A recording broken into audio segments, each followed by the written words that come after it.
Bismillahirrahmanirrahim. Assalamu alaikum. My name is Hassan and today we are going to create two column layout in checkout form using plugin in WooCommerce WordPress. Before starting work, it's my request, please subscribe my channel. Thank you. Now back to our work. So we are in checkout page. Now you see billing form and then enable this option, and also you see shipping form. So we are going to create two column layout. Now you see first name, last name in two column layout. Now go to dashboard. On left side you see plugin, so click on add new plugin.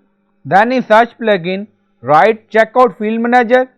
So this is plugin checkout field manager for WooCommerce we will use. So you will install this plugin and activate it, and after activation on left side you see WooCommerce and then you see settings, so click on it, and then you see checkout tab, so again click on it. Now scroll down, you see billing form, shipping form. Now click on billing form, again scroll down, you see multiple fields and then you see position. Now you see country region and also you see company name. So we are going to make two column layout for checkout form. Now you see wide, select left, and then you see company name, position wide. Now select right.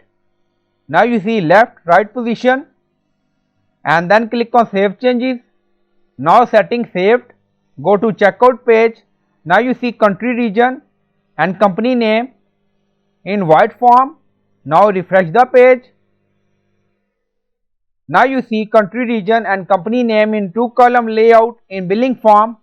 Now back to WooCommerce plugin setting. Scroll down, so you can change position according to your requirement. Now you see shipping form, so click on it.